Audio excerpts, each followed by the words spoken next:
Bonjour, aujourd'hui correction de l'exercice numéro 1 sur la recherche de maximum. Alors pour pouvoir répondre à cette problématique, il faut être capable de respecter les 4 étapes. Premièrement, calcul à dérivée. Deuxièmement, résolution de f' de x égale 0 ou de f' de x supérieur à 0. Troisièmement, tableau de variation. Et enfin, conclusion. Alors on connaît la fonction c'est moins 3,3x carré plus 39,6x plus 87. Donc il faut tout d'abord être capable de calculer la dérivée f' de x. Donc f' de x c'est moins 3,3 fois 2 fois la dérivée de x carré, qui est 2x, plus la dérivée d'une fonction affine. La dérivée d'une fonction affine, on sait que c'est le coefficient de x, donc plus 39,6. La dérivée sera donc de moins 6,6x plus 39,6. Ça c'était la première étape. Deuxième étape, maintenant qu'on connaît la dérivée, on doit être capable de résoudre f' de x égale 0. Donc il va falloir résoudre moins 6,6x plus 39,6 égale 0. L'équation du premier degré est inconnue, donc on connaît les étapes, il faut isoler x, donc moins 6,6x égale moins 39,6, donc x égale moins 39,6 divisé par moins 6,6. On effectue le calcul, on obtient x égale 6. On va donc être capable maintenant de représenter et de remplir le tableau de variation. On sait que x varie entre 1 et 12, ça on trouve ça dans l'énoncé, et on vient de trouver que le changement de signe de la dérivée s'effectuera pour 6. Donc on met 6 dans le tableau de variation. Signe de la dérivée, alors si on a résolu f' de x supérieur à 0, c'est pas le cas ici, j'ai fait le choix de résoudre f' de x égale 0.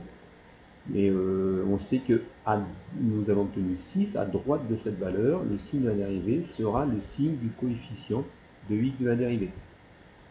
Ici, la dérivée c'est moins 6,6x plus 39,6, donc le coefficient devant nous, moins 6,6 est négatif. Donc à droite de 6, on note moins, puisque le coefficient est négatif. Donc si c'est négatif pour x supérieur à 6, ce sera donc négatif pour x, ce sera positif pour x supérieur à 6. La dérivée étant positive, la fonction sera croissante, et où la dérivée est négative, la fonction est décroissante. On a pu rajouter aussi les valeurs de la fonction correspondant à x égale 1, 6 et 12. On reviendra sur ce point juste après. Une fois qu'on a le tableau de variation sous les yeux, on peut en conclure que cette fonction est donc croissante et ensuite décroissante. Donc cette fonction possède un maximum. Le maximum est obtenu pour 6. On peut donc conclure que le mois pour lequel le gain sera maximal, c'est le 6e mois. Et ce 6e mois correspond au mois de juin. On va pouvoir vérifier ça à l'aide de la calculatrice que je vous propose maintenant. Donc on prend la calculette. Il suffit de rentrer la fonction dans f de x. Donc voilà, je l'ai déjà fait. Donc la fonction, moins 3,3x carré plus 39,6x plus 87. Pour pouvoir retrouver, rappelez-vous, on a noté dans le tableau de variation les valeurs de la fonction. Comment a-t-on pu faire pour trouver les valeurs de cette fonction? Second graphe.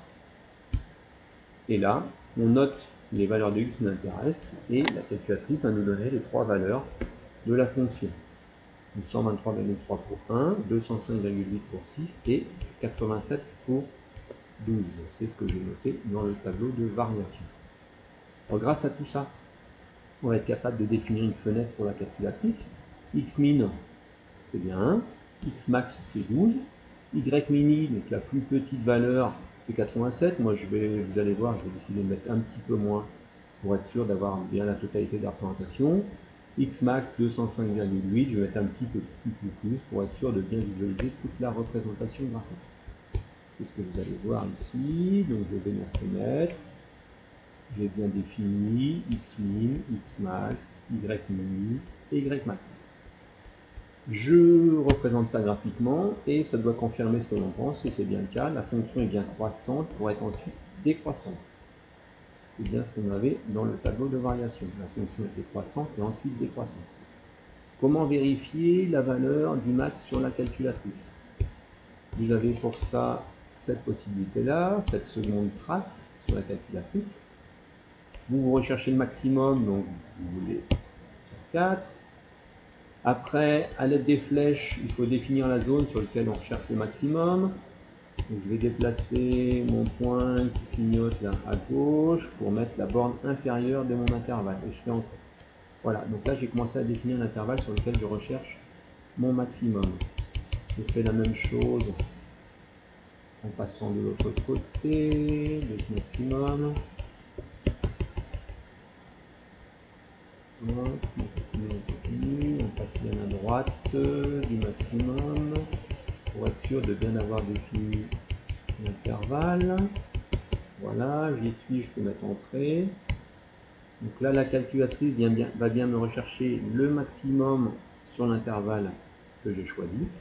Je retape de nouveau sur Entrée et ça va me donner la valeur de ce maximum. Voilà, on voit bien que le maximum est de 6 et que pour cette valeur de 6, la fonction a pour valeur 205,8. Ça confirme pleinement ce que l'on pensait. Voilà pour cette correction.